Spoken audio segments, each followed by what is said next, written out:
اس سورہ نجم کے آخری رکوع کی چند آیتیں ہیں، ترجمہ آپ نے سنا۔ اس آیت کا پس منظر اور شان نزول یہ ہے کہ نبی کریم صلی اللہ علیہ وسلم کے زمانے میں ایک شخص کو جب ایمان کی دعوت دی گئی، اسلام کا پیغام دیا گیا، تو اس نے اسے سننے کے بعد اسلام قبول کرنے کی طرف پیش قدمی کی، اپنے آپ کو آمادہ اور تیار کیا، اور اس کے اس اقدام کا اور اس پروگرام کا جب اس کے ایک دوست کو پتہ چلا تو اس نے پوچھا کہ تو کیوں اسلام قبول کر رہا ہے؟ باپ دادا کا دین چھوڑ کر کے آج دوسرا مذہب کیوں اختیار کر رہا ہے؟ تو اس نے کہا کہ میں نے مذہب اسلام کے اندر خوبیاں دیکھی اور مجھے جہنم سے اور آخرت کے عذاب سے ڈر لگتا ہے۔ تو اس کے دوست نے کہا کہ تو ڈرتا کیوں ہے؟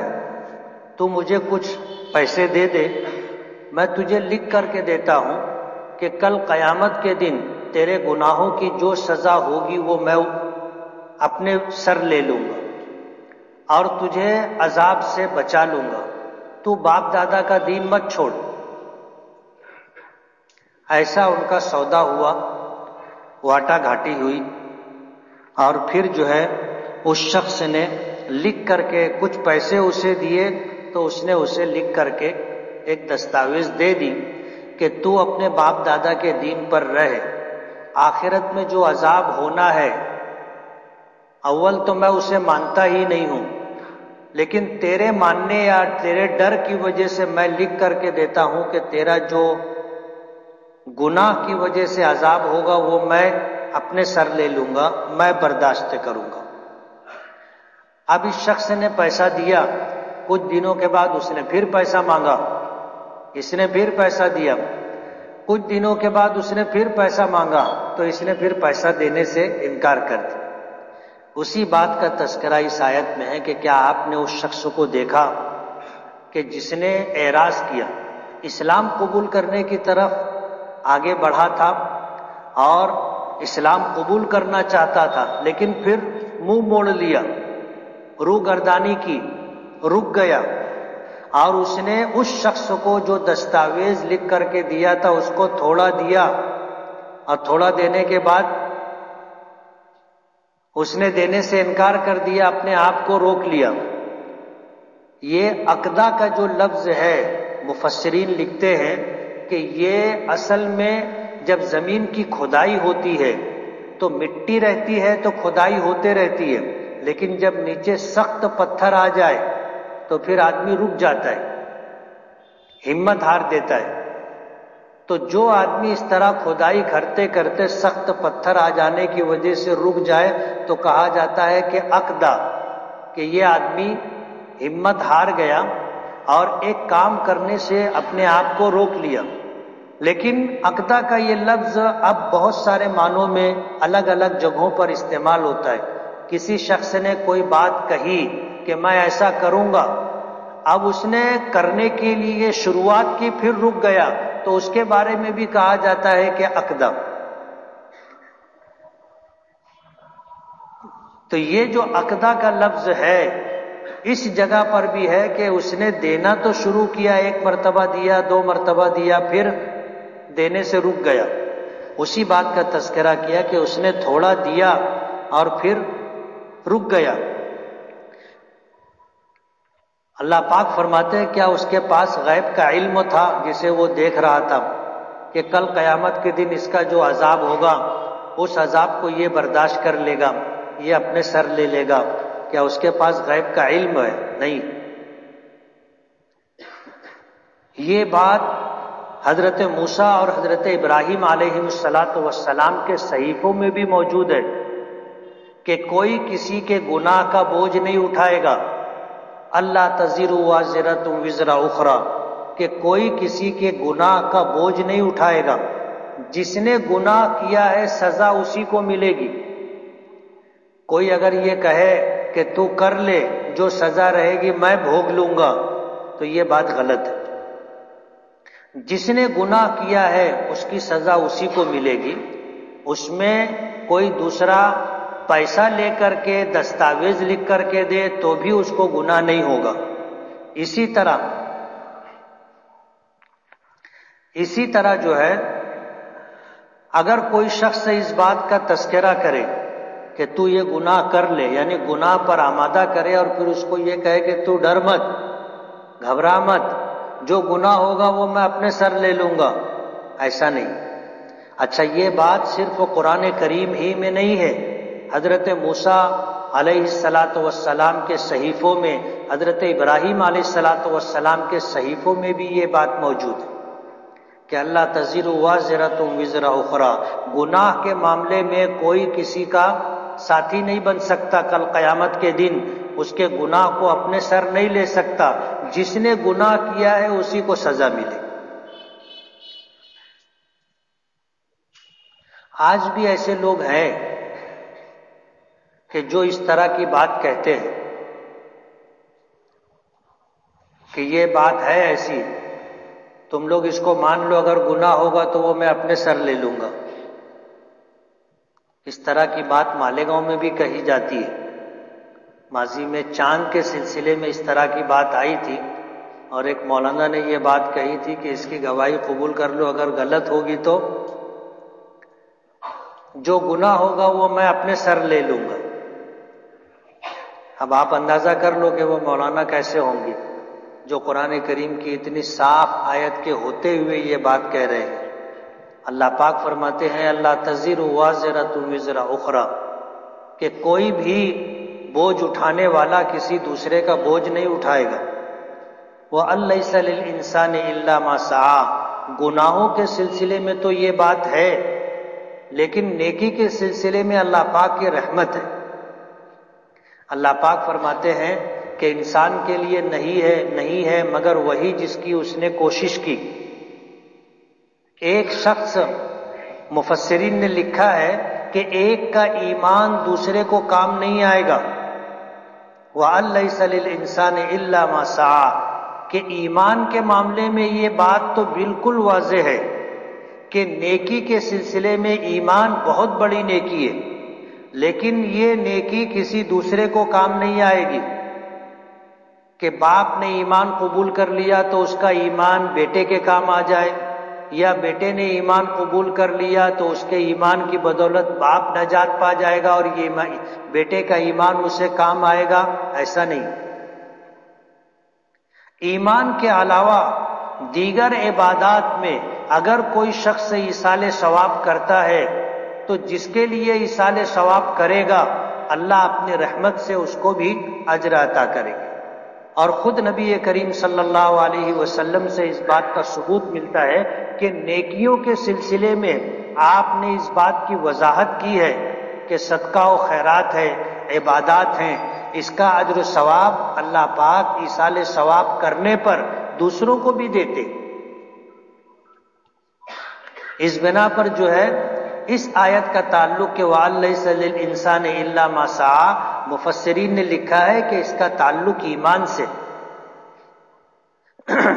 لیکن اعمال کے تعلق سے نبی کریم صلی اللہ علیہ وسلم کی طرف سے واضح اور صریح روایتیں موجود ہیں ایصال ثواب کے سلسلے میں. اس لیے ایک کی نیکی دوسرے کو تو کام آئے گی، ایک کی نیکی دوسرے کو کام آئے گی. ایک شخص نے اپنی اولاد کی تربیت کی، اپنی اولاد کو نیک بنایا، ماں باپ کا انتقال ہو گیا، اولاد نیکی کر رہی ہے اور اس میں اس کے ماں باپ کی تربیت کا اثر ہے، تو اولاد کو بھی اللہ پوری نیکی دیں گے اور وہی اتنا ہی اجر و ثواب ماں باپ کو بھی اللہ پاک عطا کرے گا. یہ اللہ کی رحمت ہے.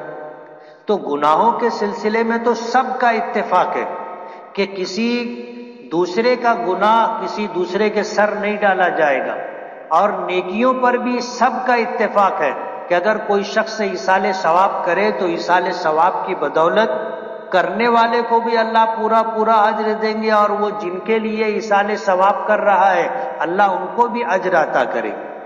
یہ اللہ کی رحمت ہے اور اللہ کے خزانے میں کمی نہیں ہے. اللہ دینا چاہے تو کون روک سکتا ہے؟ اللہ دینا چاہے تو کون روک سکتا ہے؟ اور یہ بات نبی کریم صلی اللہ علیہ وسلم سے منقول ہے، وَأَنَّ سَعْيَهُ سَوْفَ يُرَىٰ، اور جس شخص نے نیکی کرنے کے لیے مشقتیں ریاضتیں برداشت کی ہوں گی، نیکیوں نیند کو قربان کیا ہوگا، مصروفیات سے اپنے آپ کو اللہ کی عبادت کے لیے نکالا ہوگا، فرمایا اس کی کوششیں عنقریب اسے دکھائی جائیں گی۔ مرنے کے وقت اسے مرنے والے کو بتا دیا جاتا ہے کہ دیکھ تیرا ٹھکانہ یہ رہے گا۔ حدیث پاک میں آتا ہے جب کسی کے انتقال کا وقت آتا ہے تو دو طرح کے لوگ ہوتے ہیں، ایک تو ایمان والے، ایک ایمان سے محروم کافر، اور ایک وہ شخص ہوتا ہے جو صاحب ایمان ہے اور نیک اعمال بھی کرتا رہا، اور ایک وہ شخص ہے جس کے پاس ایمان تو ہے لیکن نیک اعمال میں کوتاہ تھا۔ تو مرنے کے وقت جو ہے ان کو بتا دیا جاتا ہے، خاص طور پر جو مشرک و کافر ہوتے ہیں ان کو بتایا جاتا ہے، پہلے جنت دکھائی جاتی ہے، مرنے والے کو پہلے جنت بتائی جاتی ہے کہ دیکھ تیرا ٹھکانہ یہ تھا۔ وہ خوب خوش ہو جاتا ہے، خوب خوش ہوتا ہے کہ چلو بہت شاندار جگہ۔ پھر فرشتے کہتے ہیں لیکن تو نے ایمان قبول نہیں کیا، اللہ کو ناراض کیا، اس لیے اب تیرا ٹھکانہ یہ جہنم بتائی جاتی ہے۔ تو وہ کانپ اٹھتا ہے، لیکن اس وقت کی توبہ قبول نہیں، مرتے وقت کا ایمان قبول نہیں۔ اور ایک شخص ہوتا ہے جس کو اللہ ایمان دے، نیک اعمال کی توفیق دے، تو مرنے کے وقت اس کو جہنم بتائی جاتی ہے کہ دیکھ تیرا ٹھکانہ یہ تھا، وہ بھی کانپ جاتا ہے۔ لیکن جب اس کو یہ بشارت اور خوشخبری دی جاتی ہے کہ تو نے ایمان قبول کیا، مذہب اسلام کے مطابق زندگی گزارا، اس لیے اللہ پاک نے اب تیرے لیے یہ ٹھکانہ مقرر کیا، اسے جنت دکھائی جاتی ہے، تو وہ بے پناہ خوش ہوتا ہے۔ تو مرنے کے وقت ہی اس کی کوششیں دکھا دی جاتی ہے، وَأَنَّ سَعْيَهُ سَوْفَ يُرَىٰ، اور اپنی کوشش کو وہ عنقریب دیکھے گا، یعنی دکھائی جائے گی۔ ثُمَّ يُجْزَاهُ الْجَزَاءَ الْأَوْفَىٰ، پھر اسے پورا پورا بدلہ دیا جاتا ہے۔ اللہ تعالیٰ نیکی دینے میں کچھ کمی نہیں کرتے، پورا پورا بدلہ دیتے۔ وَأَنَّ إِلَىٰ رَبِّكَ الْمُنتَهَىٰ، اور سب کو تیرے پروردگار کی طرف ہی لوٹ کر کے جانا ہے، سب کو لوٹ کر کے جانا ہے، کوئی بھی ایسا نہیں ہے کہ جو وہاں نہ جائے۔ وَأَنَّهُ هُوَ أَضْحَكَ وَأَبْكَىٰ، اللہ پاک فرماتے ہیں کہ اللہ ہی ہے جو لوگوں کو ہنساتا ہے اور رلاتا ہے۔ وَأَنَّهُ هُوَ أَمَاتَ وَأَحْيَا، اور اللہ ہی ہے جو زندگی اور موت کا مالک ہے، جب تک چاہتا ہے زندگی دیتا ہے اور جب چاہتا ہے موت دیتا ہے۔ وَأَنَّهُ خَلَقَ الزَّوْجَيْنِ الذَّكَرَ وَالْأُنثَىٰ، اور وہی ہے جس نے نر اور مادہ پیدا کیے، نر اور مادہ، من نطفۃ اذا تمنیٰ، ایک نطفے سے جو ٹپکایا جاتا ہے، نطفہ ایک ہوتا ہے، اسی سے اللہ تعالیٰ کبھی لڑکے کی پیدائش کرتے ہیں، کبھی لڑکی کی پیدائش کرتے ہیں۔ اللہ پاک کو قدرت ہے، اللہ پاک چاہے تو بیٹے ہی بیٹے دیں، چاہے تو بیٹیاں ہی بیٹی دیں، اور چاہے تو بیٹا اور بیٹی دونوں دیں، اور چاہے تو کچھ بھی نہ دیں۔ یہ اسی کے اختیار کی بات ہے کہ وہ جو چاہے دیتا ہے، نہ چاہے تو پھر دنیا کی کوئی طاقت دے نہیں سکتی۔ اور یہ اس کی قدرت ہے کہ ایک نطفے سے لڑکی اور لڑکے کو اللہ پیدا کر دیتا ہے، کبھی لڑکے کو پیدا کرتا ہے، کبھی لڑکی کو پیدا کرتا ہے، اور کبھی ایسا ہوتا ہے کہ جڑواں ایک لڑکا اور ایک لڑکی پیدا ہو جاتے، نطفہ ایک ہی ہوتا ہے، یہ اس کی قدرت ہے۔ وَأَنَّ عَلَيْهِ النَّشْأَةَ الْأُخْرَىٰ، اور اسی پر لازم ہے دوبارہ پیدا کرنا۔ جب ایک مرتبہ آدمی پیدا ہوا مر گیا تو جس خدا نے پہلی مرتبہ پیدا کیا تھا وہ دوسری مرتبہ بھی پیدا کرنے پر قادر ہے۔ وَأَنَّهُ هُوَ أَغْنَىٰ وَأَقْنَىٰ، اور یہ اس کی قدرت ہے کہ وہ کسی کو مال دیتا ہے، مالدار بناتا ہے، وَأَقْنَا، اور کبھی اتنا دیتا ہے کہ وہ اس کی ضرورت سے زائد ہوتا ہے، وہ گن گن کر کے رکھتا ہے، گن گن کر کے رکھتا ہے۔ وَأَنَّهُ هُوَ أَغْنَى وَأَقْنَى، اللہ تعالیٰ کسی کو امیر بناتا ہے، کسی کو غریب بناتا ہے، کسی کو اللہ بہت غریب بناتا ہے، کسی کو اللہ بہت مالدار بناتا ہے، یہ اس کی قدرت ہے۔ اور اس نے جب بندوں کو پیدا کیا تو اسی وقت ان کا نصیب لکھ دیا تھا۔ اس لیے دنیا میں انسان کی ضروریات کا تکفل اللہ پاک کرتے ہیں، وہ ہمارے رب ہیں، پروردگار ہیں، ہماری ساری ضرورت وہی پوری کرتے ہیں، اور یہ اللہ کا فیصلہ ہے کہ وہ کسی کو مالدار بناتا ہے، کسی کو غریب، اور کسی کو بہت غریب اور کسی کو بہت مالدار، یہ اس کا فیصلہ ہے۔ لیکن کل قیامت کے دن غریب آدمی کے ساتھ اللہ پاک کا خصوصی فضل و کرم ہوگا۔ حدیث پاک میں آتا ہے کہ مالدار کے مقابلے میں غریب آدمی 500 برس پہلے جنت میں جائے گا۔ تو دنیا میں جو مالدار ہوں گے اس دن سوچیں گے کاش ہم بھی دنیا میں غریب رہتے، 500 سال رگڑی رگڑا تو نہیں رہتا، یہ حساب و کتاب میں ہی پھنسے رہیں گے۔ مگر ظاہر بات ہے کوئی اپنی مرضی سے مالدار نہیں بن سکتا، اور کوئی اپنی مرضی سے غریب بھی نہیں بن سکتا۔ اللہ جس کو مالدار بنائے وہ مالدار رہتا ہے، جس کو غریب بنائے غریب رہتا ہے۔ لیکن وہ مالدار جو مال میں اللہ کے حق کو جان کر کے، رشتہ داروں، غریبوں، ضرورت مندوں، حاجت مندوں کے حق کو جان کر کے خرچ کرتا رہتا ہے، وہ مالدار جنت میں جلدی جائے گا۔ نبی کریم صلی اللہ علیہ وسلم نے فرمایا کہ اللہ من ہاکذا وہاکذا، لیکن وہ شخص جو مالدار ہونے کے بعد مال کو اللہ کے راستے میں خرچ کرتا رہے، مسجد میں، مدرسے میں، بیواؤں، یتیموں میں، مسافروں میں، بیماروں میں اپنا مال خرچ کرتا رہتا ہے، اللہ اس مالدار کو نوازے گا۔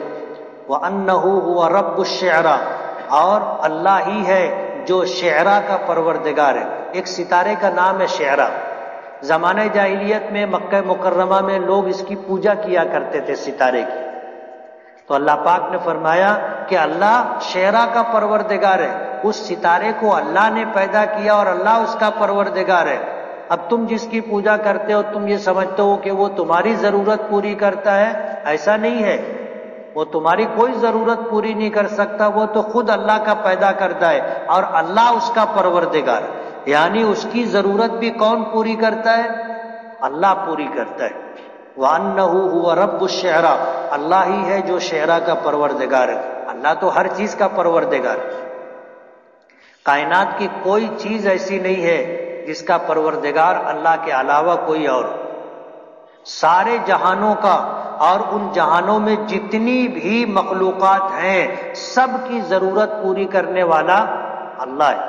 الحمدللہ رب العالمین، کہ تمام تعریفیں اس اللہ کے لیے ہیں جو سارے جہانوں کا پروردگار ہے۔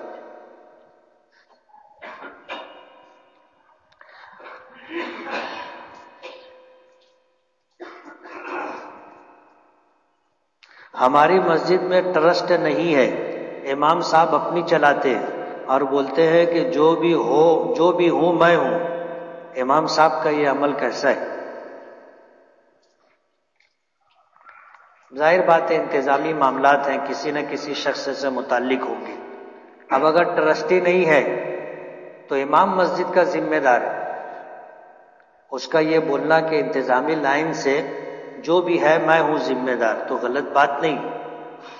اور اگر امام صاحب کا یہ عمل تم کو پسند نہیں ہے تو ٹرسٹ بنا لو، کسی نہ کسی کو تو ذمہ داری دینی پڑے گی۔ ہاتھ کی انگلیوں کے کیا نام ہیں؟ ہاتھ کی جو 5 انگلیاں ہیں اس کا بھی نام ہے خنصر، بنصر، وسطی، سبابہ اور ابہام۔ جب حضور پاک صلی اللہ علیہ وسلم کی پیدائش ہوئی تو اللہ کی طرف سے کون سے نام آپ کے لیے نازل ہوئے؟ قرآن کریم میں اور اسی طرح توریت میں اور انجیل میں نام آیا تھا احمد۔ اگر کوئی آدمی کسی کو احتلام ہو جاتا ہے اور وہ بغیر غسل کیے صرف وضو کر کے نماز پڑھتا ہے، قرآن کی تلاوت کرتا ہے یا کوئی عبادت کرتا ہے، تو کیا اس کا قرآن پڑھنا، تلاوت، عبادت کرنا قبول ہوگی یا نہیں؟ یا اسے غسل کرنا ضروری ہے؟ غسل کرنا ضروری ہے۔ احتلام ہو جانے کے بعد آدمی کو بڑی ناپاکی لاحق ہوتی ہے، اور اس ناپاکی سے نکلنے کے لیے اسے ہر حال میں غسل کرنا ضروری ہے۔ بغیر غسل کیے وہ پاک نہیں ہوگا، اور بغیر غسل کیے نہ وہ نماز پڑھ سکتا ہے، نہ قرآن کریم کی تلاوت کر سکتا ہے۔ ہاں، استغفار کر سکتا ہے، درود شریف پڑھ سکتا ہے، پہلا، دوسرا، تیسرا، چوتھا کلمہ پڑھ سکتا ہے۔ قرآن شریف میں سورہ توبہ کے شروع میں بسم اللہ کیوں نہیں پڑھی جاتی؟ سورہ توبہ جو ہے، اس میں اللہ تعالیٰ کا غضب ہے، غصہ ہے، اور بسم اللہ میں اللہ کے نام کے ساتھ رحمان اور رحیم کا لفظ آتا ہے، اس لیے سورہ توبہ کے شروع میں بسم اللہ نہیں، اور نہیں پڑھنا چاہیے۔ کہ کیا یوٹیوب کی کمائی جائز ہے؟ نیکی کے لیے ہو تو جائز ہے، اور مباح امور کے لیے ہو تو جائز ہے، لیکن اگر یہی یوٹیوب گناہ کے کاموں کے لیے استعمال ہو رہا ہے تو اس کی کمائی ناجائز ہے۔ تصویر بیچنا کیسا ہے؟ جائز ہے یا نہیں؟ ناجائز ہے، نہیں بیچنا چاہیے۔ جس سے زید کی شادی لگی ہے، کیا وہ اس سے فون پر بات کر سکتا ہے؟ ایک مرتبہ بات کر سکتا ہے۔ کتنی مرتبہ؟ ایک مرتبہ، 1 گھنٹہ نہیں۔ صرف اتنا سمجھنے کے لیے کہ یہ گونگی تو نہیں ہے یا توتلی تو نہیں ہے، بس۔ باقی شادی لگنے کے بعد، رشتہ طے ہونے کے بعد یہ جو روزانہ رات بھر لگے رہتے، ناجائز ہے، ناجائز ہے، گناہ، دونوں گنہگار ہیں۔ بنی اسرائیل کی قوم میں کتنے نبیوں کا گزر ہوا؟ یہ قوم کس نبی سے شروع ہوئی اور کس پر ختم ہوئی؟ بنی اسرائیل میں 10,000 سے زائد انبیاء کرام آئے۔ حضرت ابراہیم علیہ السلام کے بیٹے حضرت اسحاق سے بنی اسرائیل کی شروعات ہوئی اور حضرت عیسیٰ پر ختم ہوئی۔ 17ویں پارے میں آخری رکوع میں جو سجدہ ہے، امام شافعی رحمۃ اللہ علیہ کے مسلک کا ہے۔ اگر وہ آیت پڑھے تو سجدہ واجب ہوگا یا نہیں؟ سجدہ واجب نہیں ہوگا، کرنا چاہو تو کر سکتے ہو۔ وضو کے اعضاء کو 3 بار دھونا سنت ہے، 1 بار دھونا فرض ہے۔ اگر 3 بار سے زیادہ دھوئے تو وضو مکروہ ہوگا، مکروہ ہوگا، اس لیے کہ یہ اسراف ہے۔ ہمارے یہاں پانی بہت سہولت سے اور زیادہ ملتا ہے، تو اس کا یہ مطلب نہیں کہ اب ہاتھ دھونے بیٹھے ہیں، وضو کرنے بیٹھے ہیں تو 1 بالٹی سے وضو کریں۔ بعض لوگوں کو دیکھو گے آپ، پورا نل کھول دیتے اور پانی ضائع ہوتا رہتا ہے، یہ اپنا ہاتھ پیر رگڑتے رہتے۔ تو اسراف، ضرورت سے زائد پانی استعمال کرنا مکروہ ہے، اور 3 مرتبہ سے زیادہ دھونا بھی مکروہ ہے۔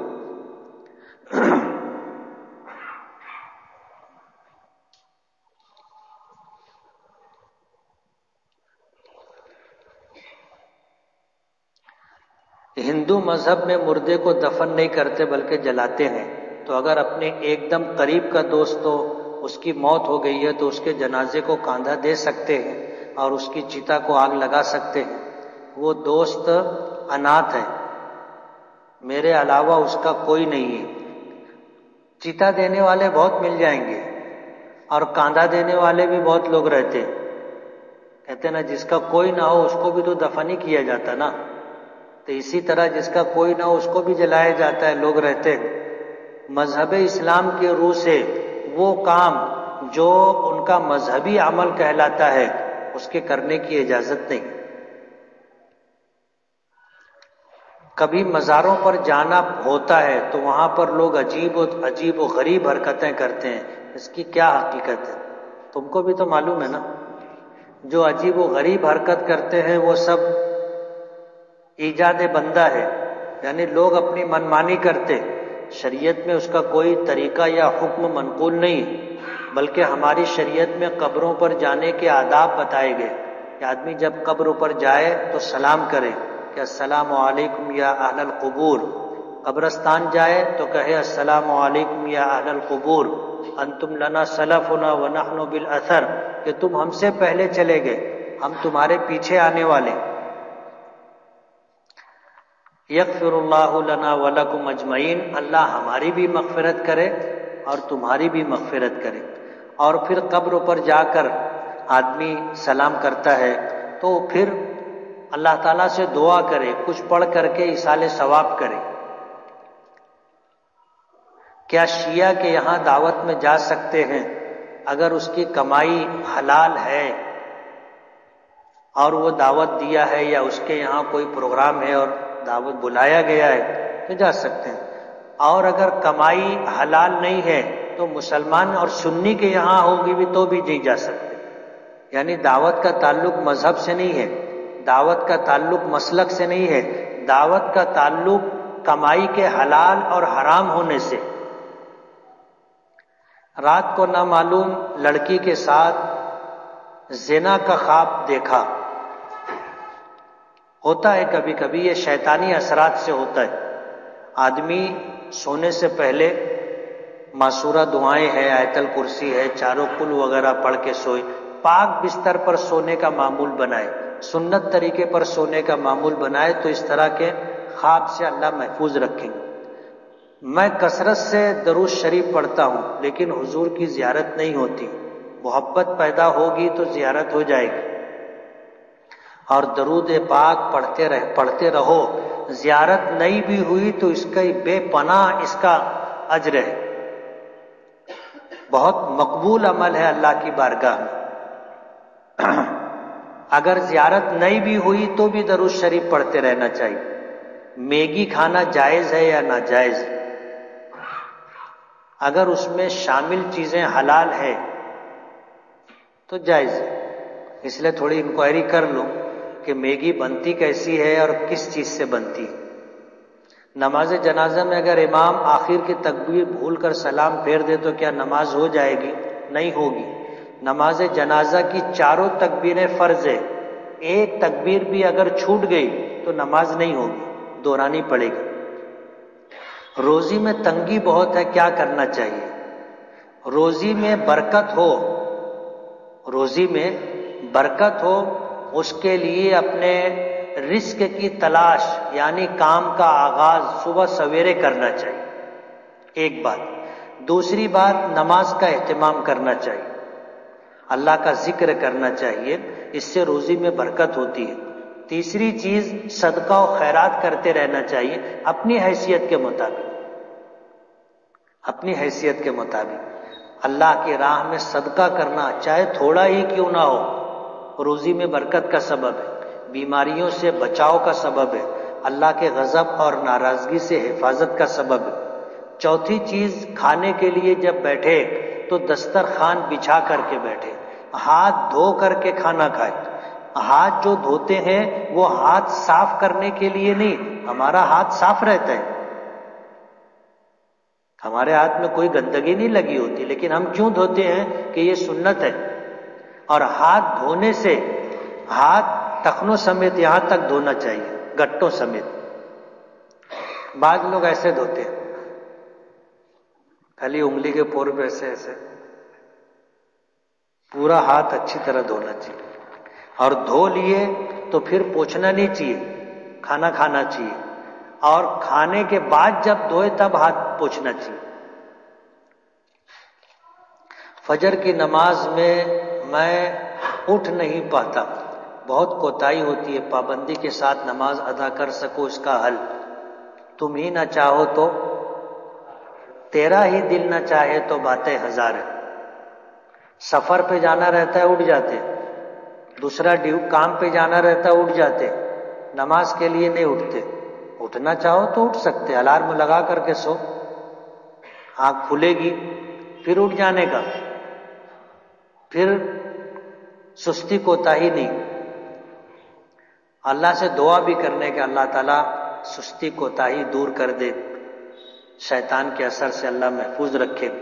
حدیث پاک میں آتا ہے کہ جب صبح صادق ہوتی ہے اور بندہ جب نماز کے لیے اٹھنا چاہتا ہے تو شیطان اس کی گدی پہ گرا لگاتا ہے اور کہتا ہے نم علیک لیل طویل، ابے سو، ابھی بہت رات باقی ہے۔ لیکن حدیث پاک میں آتا ہے کہ جب بندہ آنکھ کھلی دعا پڑھے الحمدللہ الذی احیانا بعدما اماتنا والیہ النشور، تو ایک گرہ کھل جاتی، پھر جب اٹھ کے وضو کرتا ہے تو دوسری گرہ کھل جاتی، اور جب نماز کے لیے نکل پڑتا ہے، نماز کے لیے کھڑا ہوتا ہے، تیسری گرہ کھل جاتی، اور آدمی چاق و چوبند چست رہتا ہے۔ اور جو نہیں اٹھتا شیطان اس کی گرہ لگا کے منتر پڑھ دیتا ہے نم علیک لیل طویل، تو پھر یہ سو جاتا ہے، اور جب نماز کا وقت گزر جاتا، سورج طلوع ہوتا، تو شیطان آ کے اس کے کان میں مد دیتا ہے، پیشاب کرتا ہے۔ اور یہ حدیث میں ہے، حضور نے فرمایا، اس لیے اس میں ہم کو کوئی شک نہیں ہے۔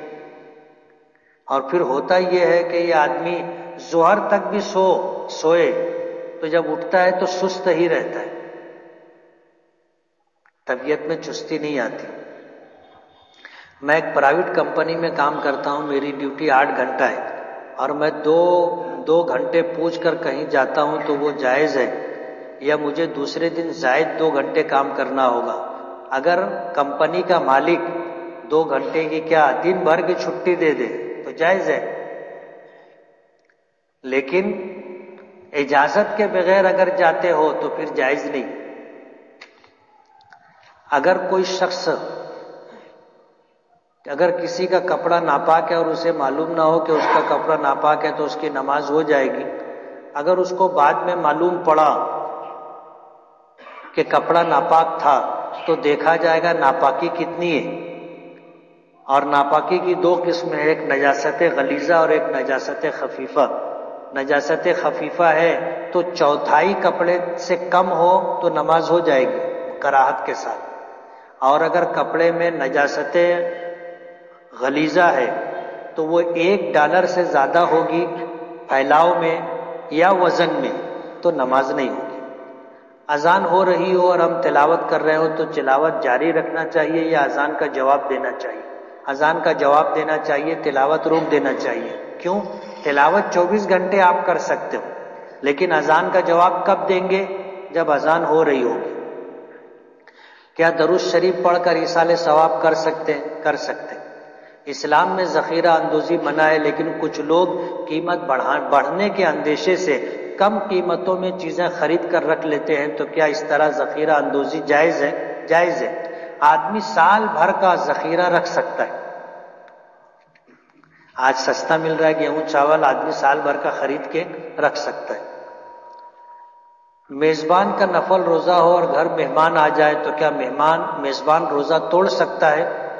توڑ سکتا ہے، اور روزہ توڑ کر مہمان کے ساتھ کھانے میں زیادہ ثواب ہے۔ بعد میں اس روزے کی قضا کر لیں گے لیکن مہمان کی دل جوئی ہو جائے گی، مہمان کی عزت افزائی ہو جائے گی۔ بعض مہمان غیرت مند ہوتے ہیں، میزبان نہیں کھائے تو وہ بھی نہیں کھاتے۔ بعض لوگ نماز میں پہلا سلام پھیرنے کے بعد کچھ دیر سامنے دیکھتے ہیں، پھر دوسرا سلام پھیرتے ہیں۔ سامنے دیکھنے کی ضرورت نہیں ہے۔ کیا دیکھتے ہیں سامنے؟ ہمارے یہاں 2 سلام ہیں، پہلا سلام فرض ہے، دوسرا سلام سنت ہے۔ امام مالک رحمۃ اللہ علیہ کے یہاں 3 سلام، السلام علیکم، السلام علیکم، السلام علیکم۔ اس لیے اس میں اتنی شدت نہیں ہے، ایک سلام پھیرنے کے بعد تھوڑا سا رک کر کے دوسرا پھیرے تو بھی چلے گا۔ مسنون طریقہ سلام پھیرنے کا یہ ہے کہ آدمی کہے السلام علیکم، یعنی السلام سامنے کہیں گے، سامنے چہرہ رہے. السلام کہنے کے بعد چہرہ پھیریں گے اور اتنا پھیریں گے کہ رخسار پیچھے والے کو دکھے. یعنی پیچھے والا اگر ایسا دیکھ رہا ہو تو اپنے ایسے کرے اس کو اپنا رخسار دکھنا چاہیے. اسی طرح بایاں سلام بھی. حضرت داؤد حضرت سلیمان کی کتنی بیویاں تھیں؟ حضرت داؤد حضرت سلیمان کی بہت ساری بیویاں تھیں. اس زمانے میں 4 کی پابندی نہیں تھی. ہماری شریعت میں 4 کی پابندی ہے کہ ایک وقت میں 4 سے زائد بیوی نہیں رکھ سکتے. ایک ہی مشکل ہے. میں ٹرین میں سفر کر رہا تھا تو کالج کے کچھ لڑکے آگرہ سے چڑھے دلی جانے کے لیے. اب ان کو میں مل گیا اور سب مولانا لوگ کو ایڑا ویڑا سمجھتے. تو وہ نا اشارے میں لگے کہ اب ان کو گھیرو. میں بیٹھا ہوا تھا تو ایک آیا, بولے میں بیٹھ سکتا ہوں. میں ان لوگ کا اشارہ دیکھ لیا تھا, بیٹھو. بیٹھ گیا. پھر دوسرا آیا, تیسرا آیا, ایسے آنے لگے. پھر وہ ایک بولنے لگا کہ یار مولانا صاحب کچھ پوچھنا ہے, پوچھیں. اب میں نے کہا پوچھو, اب اپنا کام ہی یہی ہے. حالانکہ لوگ سوال سے گھبراتے لیکن اپنے سوال سے نہیں گھبراتے. پوچھو. تو بولے تم لوگ 4 شادی کیوں کرتے؟ میں نے کہا ہمارے دھرم میں اس کی اجازت ہے کہ آدمی 4 کرنا چاہے تو کر سکتا ہے. تو بولے 4 کیوں رکھتے تم لوگ؟ تو میں پوچھا تو کہاں کا رہنے والا ہے؟ تو کہاں کا, تو کہاں کا, تو کہاں کا؟ بولے تمہارے کسی مسلمان سے جان پہچان ہے؟ بولے ہاں بہت لوگ سے. بولو کوئی ایک مسلمان ایسا تم کو ملا جس کی 4 بیوی؟ اب وہ سب چپ. بولو نہیں ملا نا. بولے نہیں. بولو 3 والا ملا کیا؟ بولے نہیں. 2 والا ملا کیا؟ تو ایک آدھ بولے ہاں 2 والا ملا. بولو 2 تو تمہارے یہاں بھی رہتی نا. بولو نہیں رہتی کیا؟ ایک تم قاعدے سے رکھتے اور ایک بے قاعدہ رکھتے, یا ایک سے زائد بے قاعدہ رکھتے. بولو رکھتے کہ نہیں رکھتے؟ وہ چپ. بولا دیکھو تم پوچھے تو میں بولا, اب میں پوچھ رہا تم بولو نا. بولے ہاں رکھتے.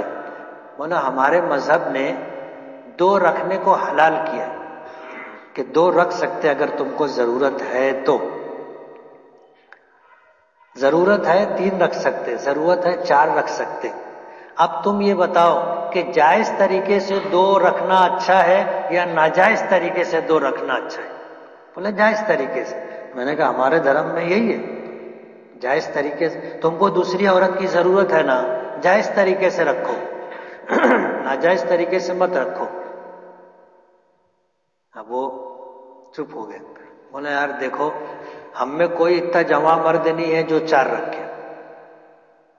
مطلب بعض لوگ کو ایسا لگتا ہے کہ ایک کم پڑ رہی, دوسری کر لیتا تو پائپ میں آ جاتا ہو, اور وہ زیادہ ہو جاتی. پھر ان کو میں نے سمجھایا کہ ہمارے مذہب میں جو 4 کی اجازت ہے کیوں. میں نے کہا ایک بات بتاؤ, تم شادی کیے, اب اولاد پیدا نہیں ہو رہی, تم نے میڈیکل چیک اپ کرایا تو معلوم پڑا کہ عورت بانجھ ہے. اب تم کو اولاد چاہیے تو کیا کرو گے تم؟ ہمارے یہاں اجازت ہے کہ پہلی کو مان سمان کے ساتھ رکھو اور دوسری کر لو. تمہارے یہاں کیا؟ مانو تم پیٹرول ڈال کے جلاتے, تم اس کو پھانسی دے دیتے, تم اس کو جو ہے ندی میں ڈھکیل دیتے. تو ایسا کرنا اچھا ہے یا پہلی کو عزت و احترام کے ساتھ رکھتے ہوئے دوسری کرنا؟ اب وہ ایک دم چپ. مطلب بولو نا یار. بولے نہیں وہ پہلی کو تو رکھنا چاہیے. تو بولا ہمارے اس دھرم نے اس کی اجازت دی ہے تو کون سی غلط بات ہے؟ اب مان لو پہلی بیوی بیمار ہے, ہم بستری کے لائق نہیں, اور تم کو بیوی کی ضرورت ہے, شہوت ہے, پوری کرنا ضروری ہے, تم دوسری جائز طریقے سے لا کے اپنی شہوت پوری کرو، یہ اچھا ہے یا تم باہر جا کر کے کرو؟ تو بولے نہیں وہ، تو میں نے کہا یہی تو ہمارا دھرم کہتا ہے۔ اب جب میں ان کے پیچھے لگا تو وہ ایک ایک کر کے، وہ جیسے ہی پہلا اٹھا، بولا کیوں اٹھ رہا، بیٹھنا، اپنے کو دلی تک جانے کا ہے۔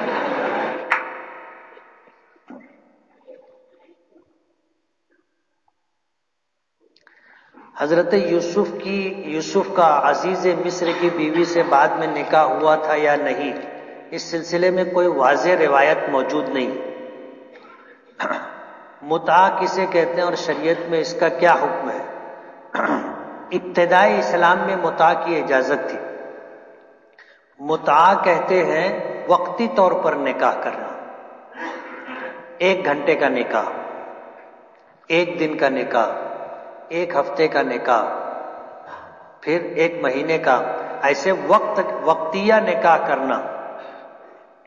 یہ بھی مہر کے ساتھ ہوتا تھا لیکن وقتی ہوتا تھا، اتنا وقت پورا ہوا خود بخود رشتہ ختم ہو جاتا تھا اور اس عورت کو عدت گزارنی پڑتی تھی۔ شیعہ حضرات کے یہاں آج بھی اس کی اجازت ہے متعہ کی۔ میں ایران گیا تھا، حج کے بعد ایران کا سفر تھا۔ ایران ایئرپورٹ پر اترے، باہر نکلے تو لوگ گھوم رہے تھے البم لے کر کے۔ ایک آیا میرے پاس، مجھ سے فارسی میں کہنے لگا کہ آغا شادی می کنید، تم شادی کرو گے؟ اب میں فارسی پڑھا ہوا تھا تو وہ جب بولا کہ حضرت تم شادی کرو گے، تو اس کو میں نے کہا کہ ہاں کروں گا۔ فوراً میری بتی جل گئی کہ یہ کیسی شادی ہے۔ تو میں نے کہا میں شادی کروں گا، پسند آئے گی کروں گا اور لے کے جاؤں گا ساتھ میں۔ نہیں بولے لے کے نہیں جانے گا۔ بولا پھر کیسی شادی کرنے کا؟ تو وہ سمجھانے لگا مجھ کو، حالانکہ مجھ کو معلوم تھا، سمجھانے لگا۔ میں نے کہا پہلے بتا تو وہ سب البم کھول کے بتانے لگا، سب لڑکیوں کے فوٹو تھے۔ تو اس سے میں نے کہا کہ یار ابھی ہم لوگ 1 ہفتہ رکیں گے، 1 ہفتے کے لیے اگر شادی کرنا چاہیں تو خرچہ کتنا آئے گا، مہر کتنا رہے گا؟ تو وہ بتانے لگا کہ روزانہ کا جو ہے 500 روپیہ، باقی سارا خرچہ تم کو کرنا پڑے گا، ساتھ میں رہو گے تو کھلانا پلانا، ساتھ میں رکھنے کا جتنا خرچہ ہوگا تم کو، اور 500 روپیہ 1 دن کا۔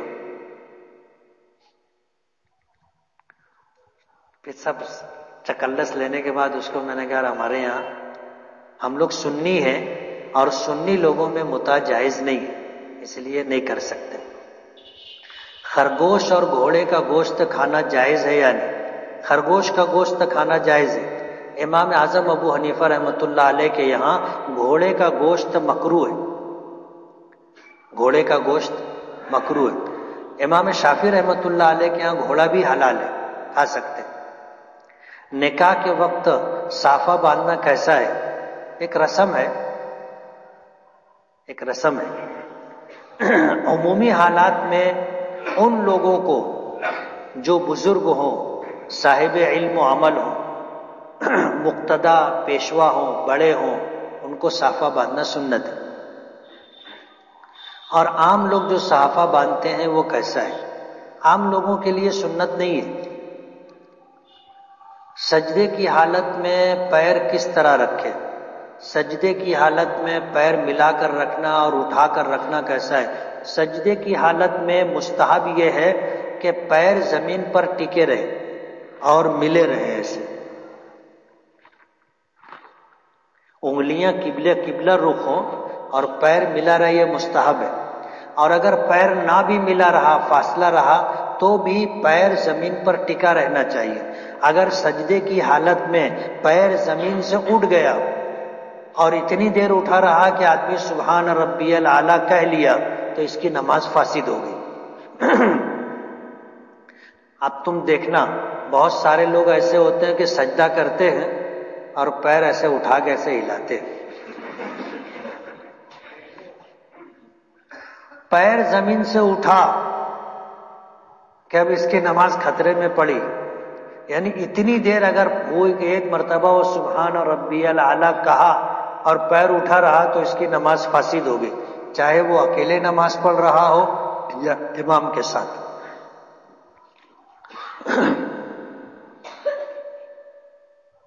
کسی دکان سے کھانے پینے کی چیزیں خریدی، استعمال کی، مگر پتہ نہیں تھا کہ دکاندار پانی وغیرہ کی بل بھرتا ہے یا نہیں۔ اسلام میں اتنی زیادہ ڈیپ میں جا کر کے انکوائری کرنے کی ضرورت نہیں ہے، نہیں تو آدمی جو ہے بہت کھا بھی نہیں سکتا، پی بھی نہیں سکتا۔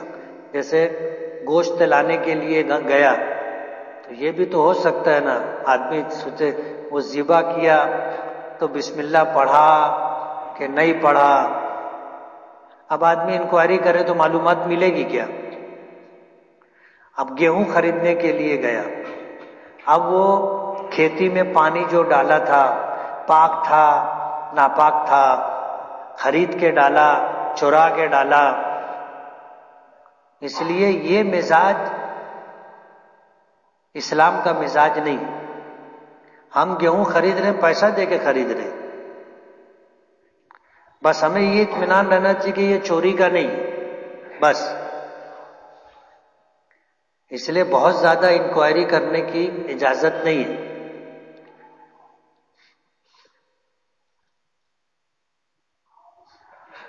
چہرے پر گورا پن، چکنا پن اور خوبصورتی لانے کے لیے دعا اور وظیفہ بتائیے۔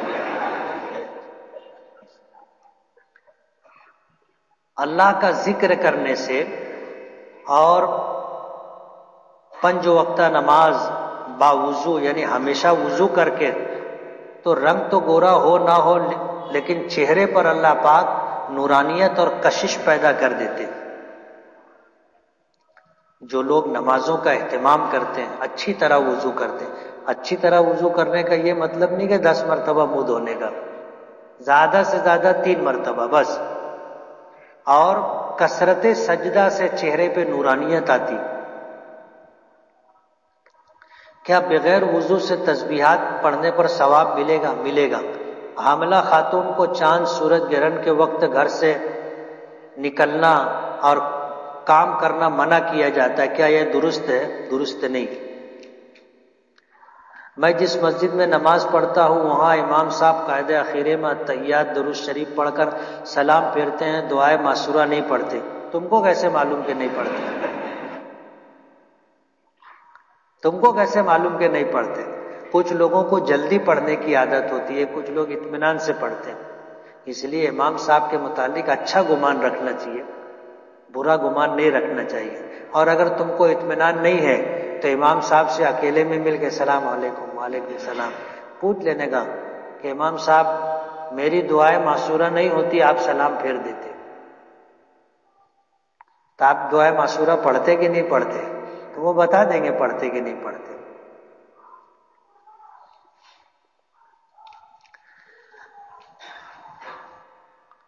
آپ نے پچھلے ہفتے عرض کیا تھا کہ شادی کارڈ پر دلہن کا نام لکھوا سکتے ہیں لیکن وہ حیا کے خلاف ہے، لیکن جب نکاح ہوتا ہے تب اتنے بڑے اجتماع کے بیچ دلہن کا نام لیا جاتا ہے، تب وہ حیا کے خلاف نہیں، یہ ضرورت ہے۔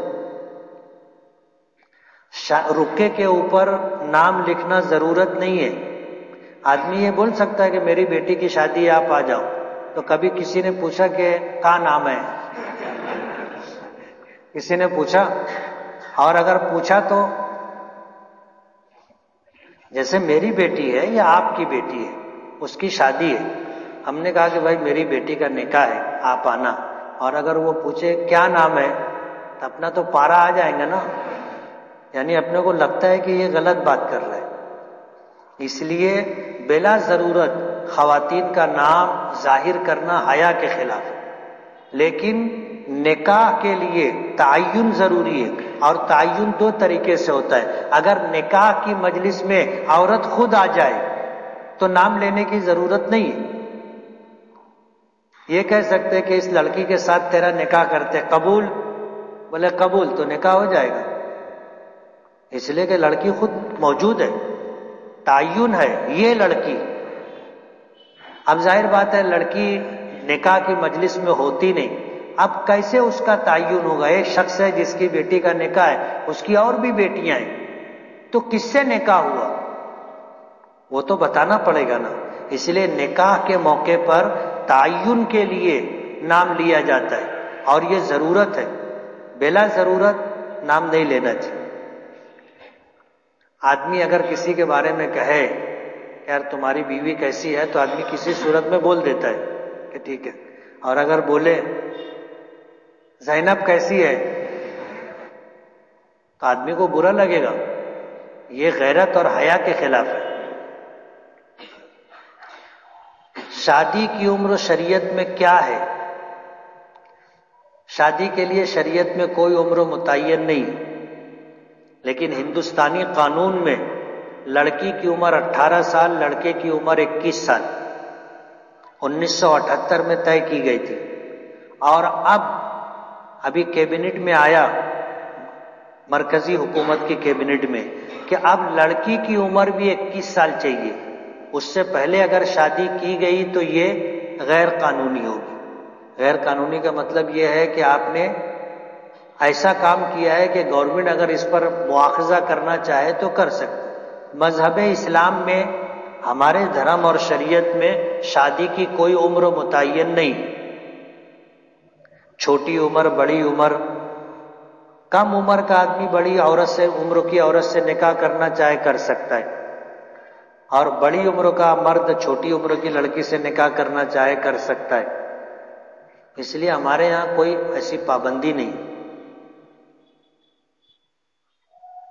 میرا ایک دوست کرکٹ کھیلنے جاتا ہے، وہاں 2 ٹیم الگ الگ ہوتی ہے، دونوں ٹیم یہ طے کرتی ہے کہ 100 والی میچ ہے، اگر تو جیتا تو میں دوں گا، اور اگر میں جیتا تو تو دے گا. یہ شرط لگا کر کے کھیلنا جائز نہیں. بغیر شرط کے اگر میچ ہو رہا ہے اور پھر جیتنے والوں کو انعام دیا جا رہا ہے تو جائز. مفتی صاحب میرے گھر میں لڑائی جھگڑا دن بھر لگا رہتا ہے، اس کا کوئی حل بتاؤ. حل ہے، میاں بیوی میں خوب جھگڑا ہوتا تھا. اب عورت جو ہے امام صاحب کے پاس آئی کہ میرے گھر میں بہت جھگڑا ہوتا ہے، شوہر بہت جھگڑا کرتا ہے. تو امام صاحب نے کہا کہ پانی لے کے آؤ. ایک بوتل پانی لے کر گیا. امام صاحب نے کچھ پڑھا اور اس کو بولا کہ جب شوہر آئے گا نا تو 1 گھونٹ پانی منہ میں لے لینا، پینا مت. 1 گھونٹ پانی منہ میں لے لینا. اب وہ شوہر گھر آیا تو یہ 1 گھونٹ پانی منہ میں لے لی. اب شوہر سوچ رہا تھا کہ اب بھی کچھ ٹیڑھی تباڑی بولیے، وہ انتظار کر رہا تھا. جب یہ کچھ بولی نہیں، منہ میں پانی ہے تو کیسے بولے گی؟ تو شوہر کو یہ ہوا کہ یار کہیں بیمار تو نہیں. تو آیا، محبت سے پوچھا طبیعت یہ تو اچھی ہے نا؟ تب عورت کو لگا کہ یار میرا شوہر مجھ سے محبت کرتا ہے، اور وہ منہ میں پانی لی ہوئی تھی، وہ یہ سمجھ رہی تھی کہ پھونکے ہوئے پانی کا کمال ہے. یہ پھونکے ہوئے پانی کا کمال نہیں تھا، یہ منہ بند کرنے کا کمال تھا.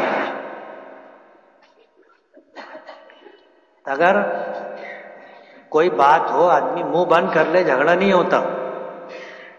اور جب ترکی بترکی جواب دیا جاتا ہے، دونوں ایک بولتے رہیں گے تو جھگڑا ہوگا.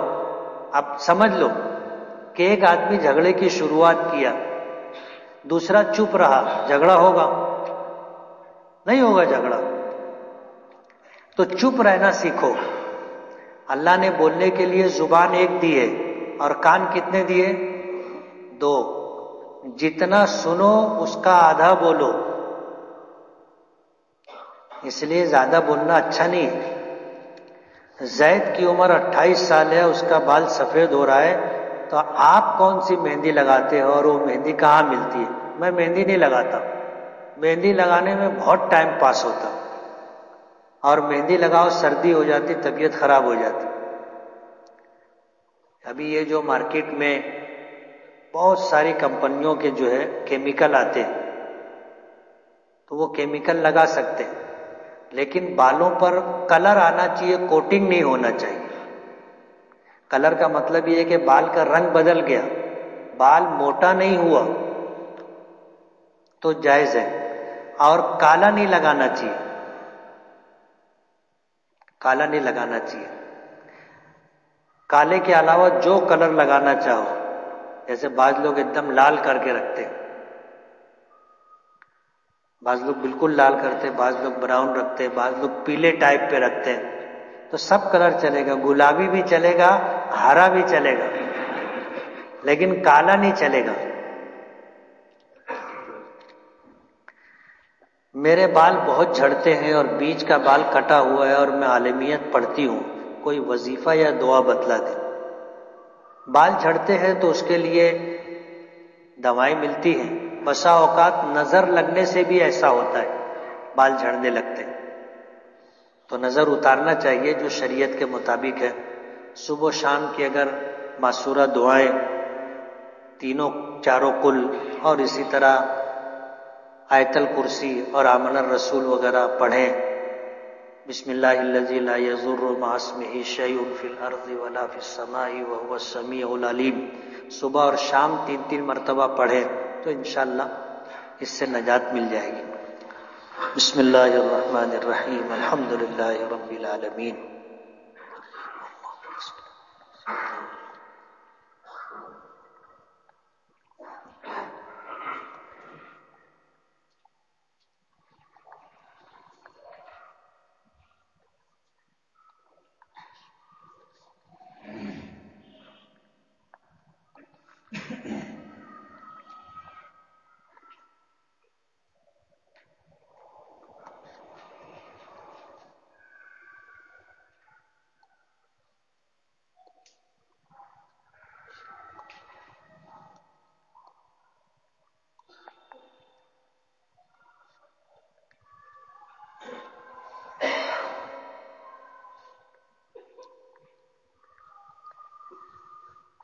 رحمتک یا